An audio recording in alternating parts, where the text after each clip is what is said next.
નમસ્કાર વિદ્યાર્થી મિત્રો, આપણે આગળના વિડીયોની અંદર વેગ, પ્રવેગ, ઝડપ, સરેરાશ અને તત્કાલીન આના વિશે આપણે ભણ્યા.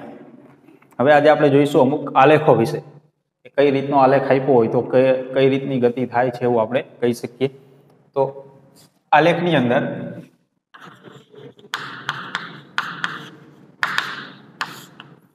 આપણે દરેક પ્રકારના આલેખ લઈએ.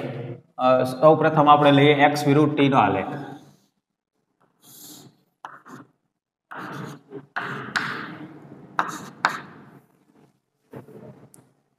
તો એક્સ વિરુદ્ધ ટી નો આલેખ જે છે એટલે કે અંતર વિરુદ્ધ સમયનો, એની અંદર ધારો કે આપણને આ રીતનો આલેખ આપ્યો છે. તો આનો અર્થ શું થશે? સમયની જે અક્ષ છે અને અંતરની જે અક્ષ છે, આ બંનેની કિંમત જો આ રીતે હું સીધી લાઈન દોરું તો એવો અર્થ થાય આ દરેક બિંદુ જે આવશે જેટલા છે બધાને આપણે આ બાજુ લંબાવીએ અને આ બાજુ લંબાવતા જઈએ આ રીતે, બરાબર. બંને એક્સ બાજુ લંબાવતા જઈએ. આ દરેક બિંદુને આપણે બંને એક્સ બાજુ લંબાવતા જઈએ તો જે માપ સમય ઉપર મળશે અને અંતર ઉપર મળશે એ બંને એક સરખા તફાવતથી મળતા જશે. એટલે કે આપણે જો આ રીતે સામાન્ય ઉદાહરણ લઉં 1 2 3, તો આ બાજુ 1 2 3 આ રીતે ઉદાહરણ લઉં, બરાબર. તો એક જેટલી સેકન્ડ આ બાજુ કપાય છે, એમ એક મીટર જેટલું અંતર આ બાજુ કપાય છે એવું આપણે વિચારી શકીએ. જોકે સમય અને અંતરની અક્ષ ઉપર માપ બીજા પણ હોઈ શકે, પણ સમજવાનો અર્થ એ છે અહીંયા કે સમયનું માપ જે પ્રમાણમાં વધશે, ભલે એક ના તફાવતે વધે, 2 ના તફાવત ના વધે, 5 ના તફાવત કે 10 ના તફાવતના સાથે સમય વધતો જાય તો સામે અંતરનો જે તફાવત હશે એ પણ એક સરખો હશે. જરૂરી નથી કે અંતરનો તફાવત અને સમયનો તફાવત સરખો હોય, પણ જે સમય સાથે જે વધારો થાય છે એ સરખો હશે, બરાબર. એટલે કે આપણે અહીંયા એવું કહી શકીએ તો જે સમયગાળાની અંદર જેટલું અંતર કપાશે એ એક સરખું જ કપાતું જશે. તેનો મતલબ શું થયો? આ કેવી ગતિ થઈ? સમય સાથે એક સરખું અંતર કપાતું જાય તો એ કેવી ગતિ કહેવાય? એને કહેવાય નિયમિત ગતિ.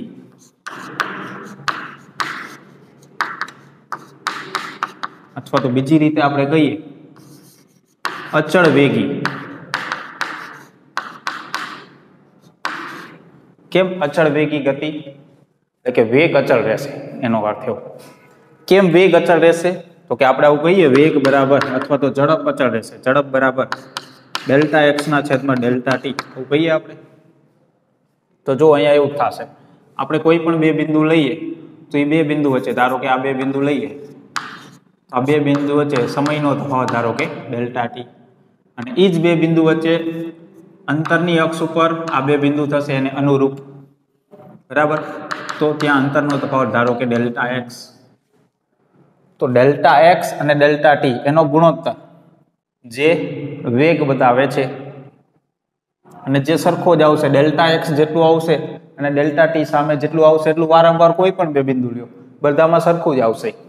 એટલે કે આ બંનેનો ગુણોત્તર જો આ સરખો આવતો હોય દર વખતે તો ગુણોત્તર કેવો આવશે? સરખો આવશે. ધારો કે અંતરનો તફાવત દર વખતે 5 આવે છે, સમયનો તફાવત દર વખતે 2 આવે છે, તો દર વખતે ગુણોત્તર કેટલો આવશે? 5 ના છેદમાં 2 જ આવશે. કોઈ પણ બે બિંદુ લઈ લઈએ આપણે આના ઉપર. એટલે કે આનો અર્થ એવો થાય, આ ગતિ એવું બતાવે છે કે નિયમિત ગતિ છે, એટલે કે અચળ વેગી ગતિ છે, અચળ ઝડપે ગતિ થાય છે એવું આપણે કહી શકીએ, બરાબર. એ જ રીતે આપણે ધારો કે એવો જ આલેખ લઈએ એક્સ વિરુદ્ધ ટી, પણ આ રીતે હું દર્શાવું તો આનો અર્થ શું થાય? બરાબર. આના ઉપર કોઈ પણ બિંદુ લેતા જઈએ આપણે, એને સમયની અક્ષ ઉપર લંબાવીએ અને અંતરની અક્ષ ઉપર લંબાવીએ તો અહીંયા શું થશે? ધારો કે આ બિંદુ આપણે વિચારીએ તો આ રીતે છે, એ જ રીતે એને આપણે આ બાજુ લંબાવીએ તો આ રીતે થશે. એટલે આપણે જોઈ શકીએ પેલું બિંદુ જે છે એના માટે અંતર અહીંયા હતું, સમય અહીંયા હતો. બીજું બિંદુ છે એના માટે અંતર અહીંયા આવ્યું, એટલે કે એનો અર્થ થયો અંતર નીચે ગયું અંતરની અક્ષ ઉપર માપ ક્યાં ગયું? નીચે ગયું. સમયની અક્ષ ઉપર માપ ક્યાં ગયું? આગળ ગયું. એટલે કે આનો અર્થ એવો થાય સમય વધે છે, અંતર ઘટે છે. બરાબર, સમય વધે છે, અંતર ઘટે છે. અથવા તો બીજી રીતે કહીએ તો વિરુદ્ધ દિશામાં ગતિ થાય છે એવું કહી શકીએ. બરાબર, અંતરમાં ઘટાડો આવે છે, સમયમાં વધારો આવે છે. તો આ જ ગુણોત્તર આપણે ગણીએ. ડેલ્ટા એક્સ જે છે એ ઋણ મળશે કેમ કે એ ઘટે છે. ડેલ્ટા ટી છે એ પ્લસ મળશે. તો આ ગુણોત્તર જે છે એ કેવો મળશે? માઇનસ મળશે. બરાબર, કારણ કે એક માઇનસ આવશે ઉપર, નીચે પ્લસ આવશે તો એ માઇનસ જ કહેવાશે. તો આ ગતિની અંદર આપણે એવું કહી શકીએ કે કિંમત જે છે વેગની એ માઇનસમાં આવશે. પછી બીજી રીતે વિચારીએ, શું કિંમત બદલાશે? તો કે નહીં. આના જેવું જ છે. આ જેમ સીધી લાઈન છે એ જ રીતે આ સીધી લાઈન જ છે. એટલે કે જે બિંદુઓ લઈશું આપણે તો તફાવત તો કેવો આવશે? સરખો જ આવતો જશે. એટલે કે જે આંકડો મળશે એ એક સરખો હશે પણ માઇનસમાં આવશે. એટલે આનો અર્થ એવો થયો આ પણ નિયમિત ગતિ થઈ, એટલે કે અચળ વેગી. પણ વેગ અહીંયા ઋણ આવશે. બરાબર, તો બંને ગતિ એક સરખી જ છે પણ અહીંયા વેગ માઇનસમાં આવશે જ્યારે અહીંયા વેગ પ્લસ આવશે. એટલો ફરક પડશે. એ જ રીતે હજી બીજો એવો જ આલેખ લઈએ આપણે એક્સ વિરુદ્ધ ટી નો.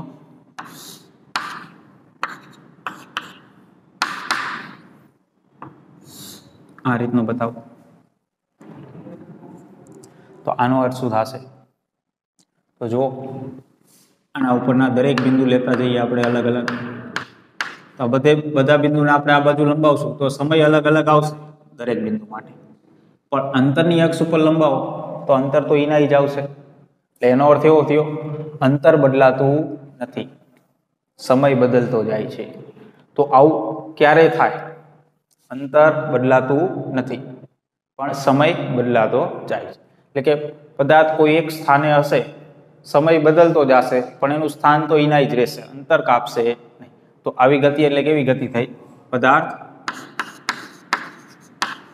સ્થિર છે એવું આપણે કહી શકીએ. બરાબર, હજી આપણે બીજા આલેખ લઈએ.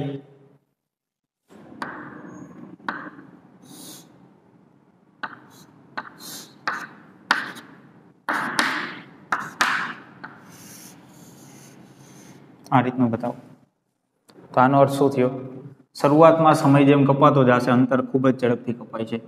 પછી અંતર વળી પાછું ઘટ્યું, વળી પાછું વધ્યું, વળી ઘટ્યું. તો અહીંયા ચોક્કસ નથી, સમય સાથે અંતર દર વખતે અલગ અલગ કપાય છે. તો અહીંયા ગતિ જે છે એ નિયમિત કહી શકીએ નહીં. બરાબર, તો આ રીતની ગતિ હોય આને શું કહેવાય? અનિયમિત ગતિ. કઈ ચોક્કસ નથી. સમય સાથે કિંમતો અંતરની સતત બદલતી જાય છે. બરાબર, અહીંયા બદલે છે પણ નિયમિત રીતે બદલતી જાય છે. એક સરખું જ અંતર કપાતું જાય છે. અહીંયા એવું થતું નથી. ક્યારેક વધારે અંતર કપાય છે, ક્યારેક ઓછું અંતર કપાય છે. તો સમયગાળા સાથે એવું થતું હોય તો એ ગતિ કેવી કહેવાય? અનિયમિત ગતિ કહેવાય. બરાબર, એ જ રીતે હજી બીજો આલેખ લઈએ આપણે. આ જ રીતનો આલેખ રાખો જે રીતે આપણે પહેલો આલેખ જોયો તો એ જ રીતે. પણ હવે હું એમ કહું છું વી વિરુદ્ધ ટી નો આલેખ. એટલે આનો અર્થ શું થયો? સમય સાથે વેગ બતાવશે. હવે અહીંયા સમય સાથે શું બતાવતું હતું? અંતર. હવે અહીંયા સમય સાથે વેગ બદલાવશે. કઈ રીતે કપાય? તો જો અહીંયા આ જ રીતે તમે વિચારો તો કોઈ પણ આપણે બિંદુ લઈએ એને આપણે આ બાજુ લંબાવીએ સમયની અક્ષ પર, તો અહીંયા શું બતાવશે? અહીંયા સમય બતાવશે. અને આપણે આ બાજુ લંબાવશું તો શું બતાવશે? તો અહીંયા આપણે શું બતાવતું હતું? અંતરની અક્ષ છે તો અંતર બતાવતું હતું. અહીંયા વેગની અક્ષ છે તો અહીંયા વેગ બતાવશે. ધારો કે આ બે બિંદુ વચ્ચેનો વેગ ડેલ્ટા વી બતાવશે. તો એનો ગુણોત્તર લઈએ આપણે તો આને આપણે શું કહીએ? પ્રવેગ કહીએ. એટલે કે અહીંયા પ્રવેગ બતાવશે. તો જેમ આપણે જોયું કોઈ પણ બિંદુ અહીંયા આપણે લેતા જતા હતા તો તફાવત કેવો આવતો હતો? સરખો. તો અહીંયા એવું જ થશે, એક સરખો તફાવત આવશે. સમય સાથે વેગમાં ફેરફાર એક સરખો થશે કોઈ પણ બે બિંદુ લઈશું. તો આનો અર્થ શું થયો? પ્રવેગ જે છે એ પ્રવેગ અચળ રહેશે. તો આવી ગતિને શું કહેવાય? અચળ પ્રવેગી ગતિ.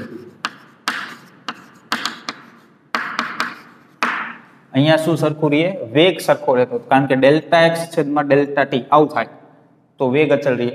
અહીંયા શું થાય? ડેલ્ટા વી છેદમાં ડેલ્ટા ટી એટલે કે પ્રવેગ થાય, તો અહીંયા પ્રવેગ અચળ રહીએ. તો આ અચળ પ્રવેગી ગતિ થશે.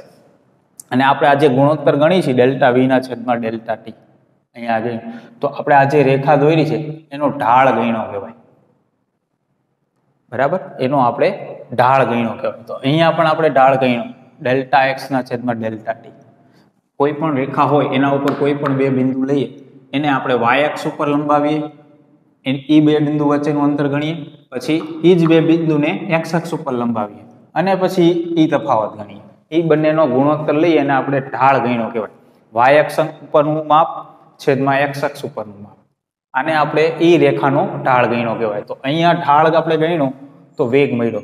તો એક્સ વિરુદ્ધ ટી હોય એમાં ઢાળ વેગ મળે, વી વિરુદ્ધ ટી હોય એમાં ઢાળ પ્રવેગ મળે. બરાબર, તો અહીંયા અચળ પ્રવેગી ગતિ આ બતાવે છે. એ જ રીતે આપણે આજે બીજો આલેખ આપણે લીધો હતો એ જ રીતનો લઈએ, આ રીતે વી વિરુદ્ધ ટી રાખીએ. તો આનો અર્થ શું થશે? અહીંયા જે રીતે થયું હતું એ જ ગતિ છે, નિયમિત વેગથી જ ગતિ અહીંયા થતી હતી, પણ વેગ ઋણ મળતો હતો. એ જ રીતે અહીંયા અચળ પ્રવેગી ગતિ થશે, પણ અહીંયા પ્રવેગ કેવો આવશે? ઋણ મળશે. બરાબર, તો એ જ રીતની ગતિ થાય. એ જ રીતે જે અહીંયા તો એ જ રીતનું બીજો આલેખ લઈએ, વી વિરુદ્ધ ટી આ રીતનું લઈએ. તો સમય બદલાતો જશે એમ વેગ બદલાશે નહીં.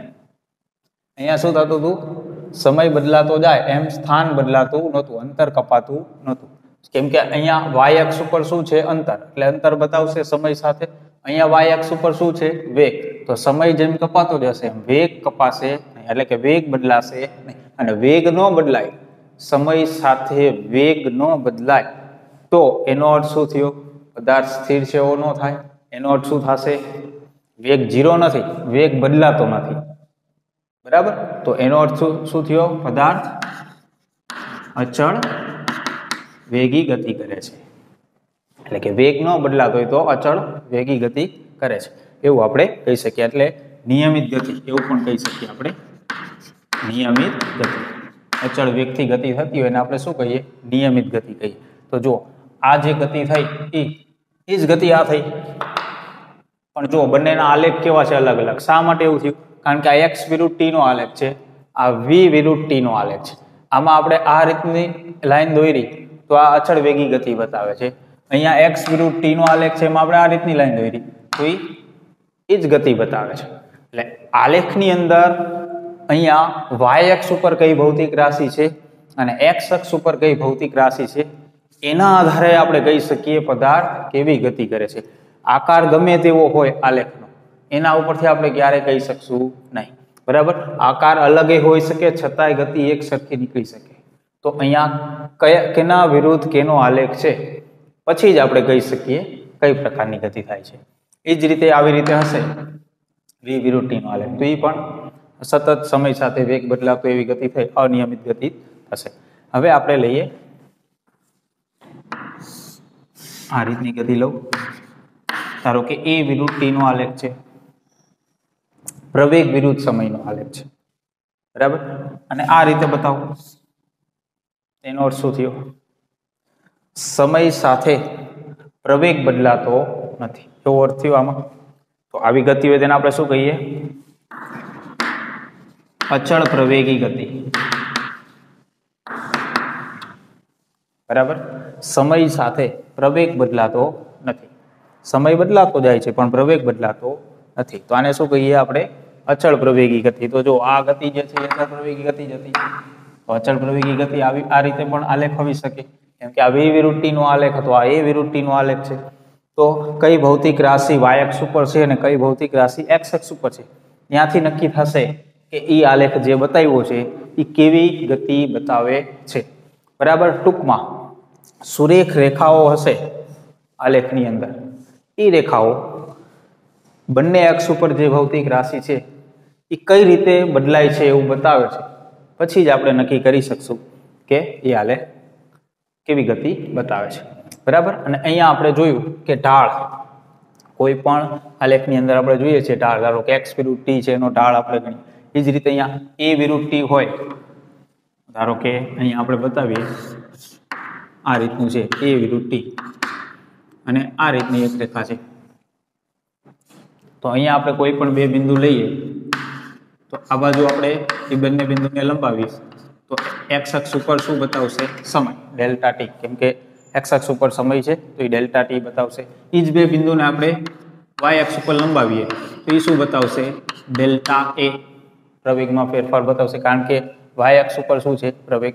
હવે આનો ગુણોત્તર લઈએ, વાય અક્ષ ઉપરનું માપ એટલે ડેલ્ટા એ છેદમાં ડેલ્ટા ટી, આ ગુણોત્તર લઈએ આપણે તો આ કઈ ભૌતિક રાશિ બતાવે? તો કે અહીંયા પ્રવેગના છેદમાં સમય, એવું થયું. તો આ કોઈ જ ભૌતિક રાશિ નથી. તો આ લેખની અંદર આપણે ઢાળ ગણ્યો તો કોઈ ભૌતિક રાશિ ન મળી, કારણ કે એવી કોઈ ભૌતિક રાશિ છે જ નહીં. પ્રવેગમાં ફેરફાર છેદમાં સમય. તો અહીંયા જો, અહીંયા ડેલ્ટા વી ના છેદમાં ડેલ્ટા ટી, અહીંયા ઢાળ ગણ્યો તો એ કઈ ભૌતિક રાશિ મળી? પ્રવેગ. અહીંયા ઢાળ ગણ્યો એક્સ વિરુદ્ધ ટી ની અંદર તો એ કઈ ભૌતિક રાશિ થઈ? વેગ. બરાબર. તો આપણે અહીંયા આવું કહી શકીએ, જુદા જુદા આલેખ એક્સ વિરુદ્ધ ટી હોય અને વી વિરુદ્ધ ટી હોય, આની અંદર ઢાળ શું બતાવશે? વેગ. આની અંદર ઢાળ શું બતાવશે? પ્રવેગ. એ જ રીતે હજી એક બીજી વસ્તુ આપણે સમજીએ. ધારો કે હું અહીંયા આ આલેખની અંદર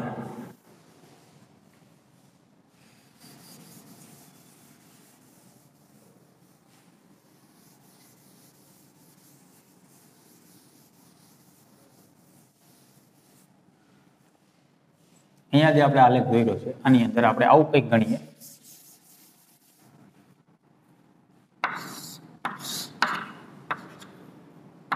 આ રીતનો આલેખ છે. ધારો કે આ બિંદુ હું પસંદ કરું,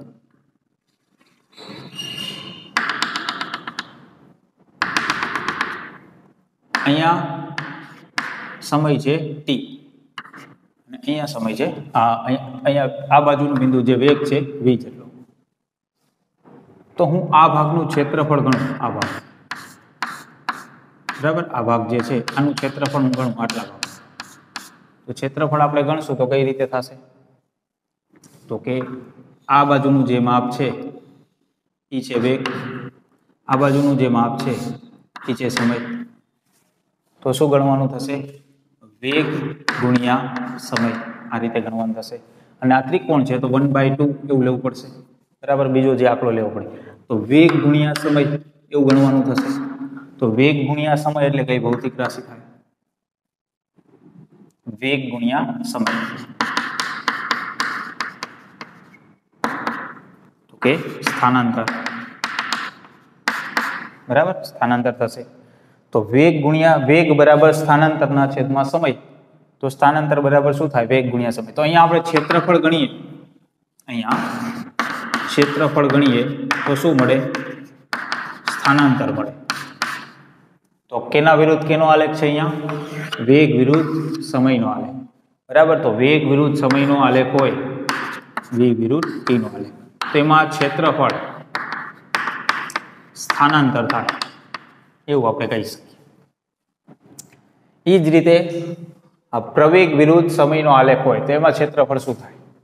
પ્રવેગ વિરુદ્ધ સમયનો આલેખ હોય તો જો અહીંયા પ્રવેગ વિરુદ્ધ સમયનો આલેખ છે તો આપણે આ બાજુનું માપ ગણશું, ક્ષેત્રફળ ગણશું. ધારો કે આ ભાગ, આ બાજુનું માપ એ આવશે અને આ બાજુનું માપ જે આવશે એક્સ અક્ષ પર એ ટી આવશે, એટલે કે એ ઇન્ટુ ટી આવું થશે. તો પ્રવેગ ગુણ્યા સમય, તો આ કઈ ભૌતિક રાશિ થઈ? પ્રવેગ ગુણ્યા સમય એટલે તો કે પ્રવેગ બરાબર વેગમાં ફેરફાર છેદમાં સમય. બરાબર. તો વેગમાં ફેરફાર બરાબર શું થાય? પ્રવેગ ગુણ્યા સમય. એટલે કે આ શું બતાવે? વેગ બતાવશે. તો પ્રવેગ વિરુદ્ધ સમયનો આલેખ હોય એમાં ક્ષેત્રફળ ગણો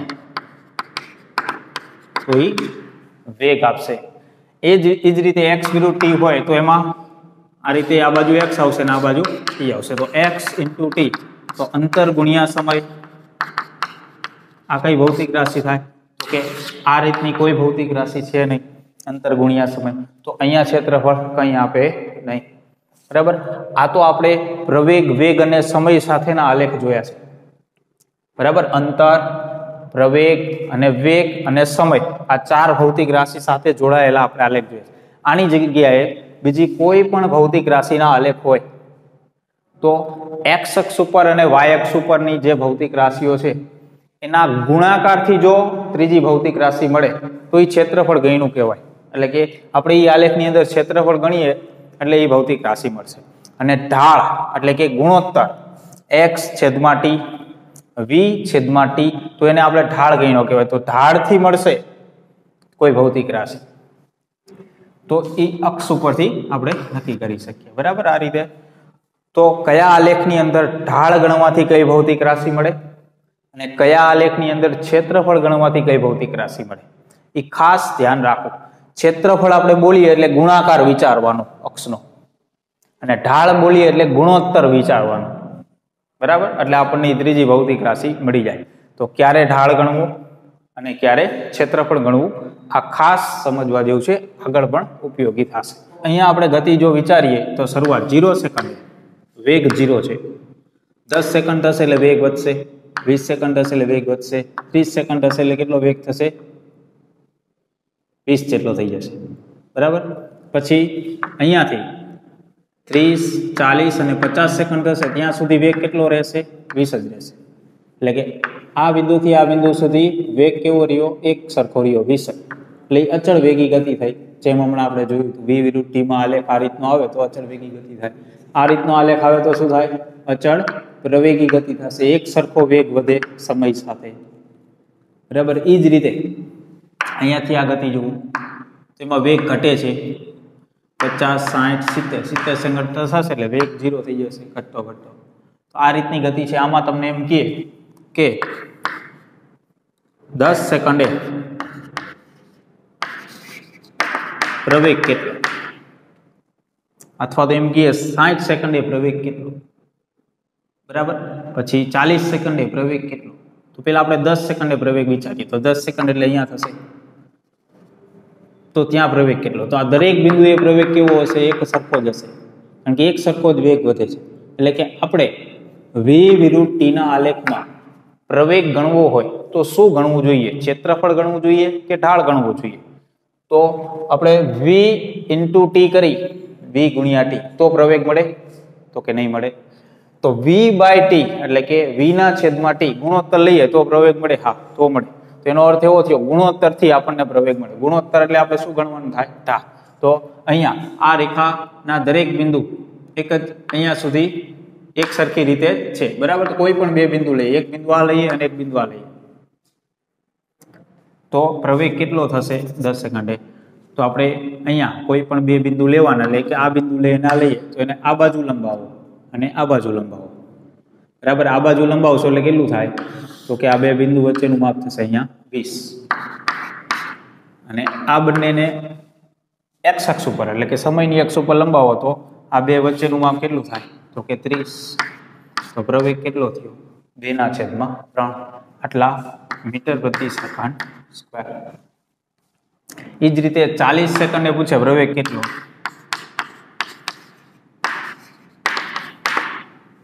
તો 40 સેકન્ડે પ્રવેગ એટલે કે આ બિંદુથી. તો અહીંયા જો વેગ કેવો રહે છે? અચળ. વેગ બદલાતો નથી, અને વેગ ન બદલાય તો વેગમાં ફેરફાર થાય તો પ્રવેગ મળે. વેગ બદલાય જ નહીં તો પ્રવેગ કેટલો કહેવાય? 0 કહેવાય. અહીંયા આપણે ઢાળ પણ ન ગણી શકીએ, કેમ કે આ બે બિંદુ, કોઈ પણ બે બિંદુ લઈએ તો આપણે આ બાજુ ગણી શકશું માં, પણ આ બાજુ તો 20 જ આવશે એટલે તફાવત જ નહીં આવે. આ બાજુ તફાવત કેટલો થશે? 0 થશે. એ જ રીતે 60 સેકન્ડે કહીએ તો 60 સેકન્ડ એટલે આ બિંદુથી. તો અહીંયા પણ આપણે કોઈ પણ બે બિંદુ લઈ લઈએ. ધારો કે આ બે બિંદુ લઈએ, આ બધા બિંદુ એક સરખા જ છે, બધે એક સરખો જ પ્રવેગ હશે, તો એને આપણે આ બાજુ લંબાવશું તો કેટલું આવશે? 20. ને આ રીતે લંબાવશું તો કેટલું આવશે? 20. પરંતુ અહીંયા વેગ છે એ ઘટે છે, સમય વધે છે એટલે આ ગુણોત્તર કેવો આવશે માઇનસ બરાબર આ રીતનો ઢાળ હોય તો પ્લસ કહેવાશે આ રીતનો ઢાળ હશે તો માઇનસ કહેવાશે તો અહીંયા 20 કેન્સલ -1 મીટર પ્રતિ સેકન્ડ તો અહીંયા પ્રવેગ પ્લસ આવ્યો અહીંયા પ્રવેગ માઇનસ આવ્યો અને અહીંયા પ્રવેગ 0 આવ્યો એટલે કે અહીંયા આપણે ઢાળ ગણ્યો કારણ કે પ્રવેગ ગણવો હતો તો v ના છેદમાં t કરી તો જ પ્રવેગ થાય એટલે કે આપણે અહીંયા ઢાળ જ ગણવો પડે પણ જો હું એમ કહું કે 0 થી 30 સેકન્ડમાં કેટલું અંતર કપાય છે 0 થી 30 સેકન્ડમાં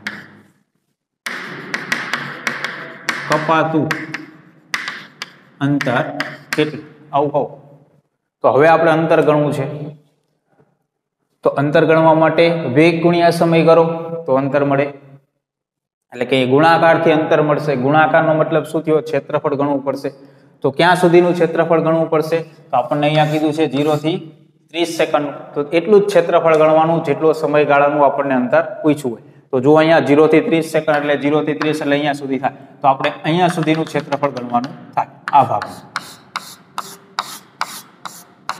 ભાગનું આપણે ક્ષેત્રફળ ગણશું એટલે આપણને 0 થી 30 સેકન્ડ સુધીનું અંતર મળી જશે કારણ કે v વિરુદ્ધ t નો આલેખ છે તો v ગુણ્યા t કરશો એટલે અંતર મળશે અને ગુણાકારથી મળે એટલે આપણે શું યાદ રાખ્યું છે ક્ષેત્રફળ ગણવાનું થાય તો 0 થી 30 સેકન્ડ સુધીનું ક્ષેત્રફળ ગણવું હોય તો આ એક ત્રિકોણ થયો તો ત્રિકોણનું ક્ષેત્રફળ એટલે કેટલું થાય આપણે અંતર ગણવું છે તો ત્રિકોણનું ક્ષેત્રફળ 1/2 પાયો ગુણ્યા વેધ આવું થશે તો 1/2 પાયો કેટલો થશે તો કે 30 અને વેધ જે કેટલો થશે તો કે એ પણ આ બાજુ આપણે દર્શાવશું એટલે કેટલું થશે 20 તો કેટલું થયું અહીંયા 300 મીટર આટલું અંતર થશે એ જ રીતે હું એમ કહું 30 થી 50 સેકન્ડ સુધીમાં કેટલું અંતર કપાય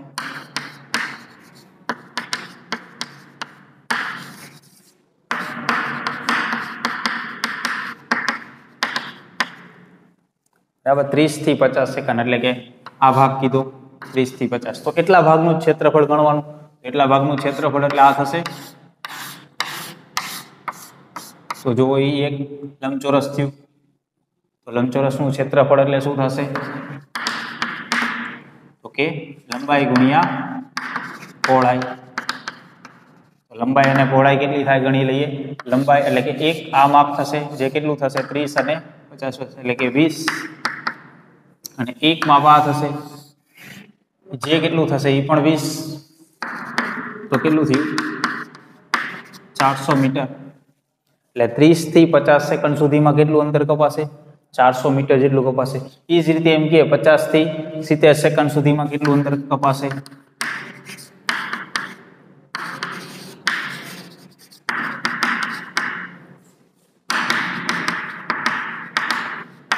જો એમાં અંતર બરાબર કેટલું થશે તો કે 50 થી 70 એટલે કે આપણે આ ભાગનું ક્ષેત્રફળ ગણવાનું થયું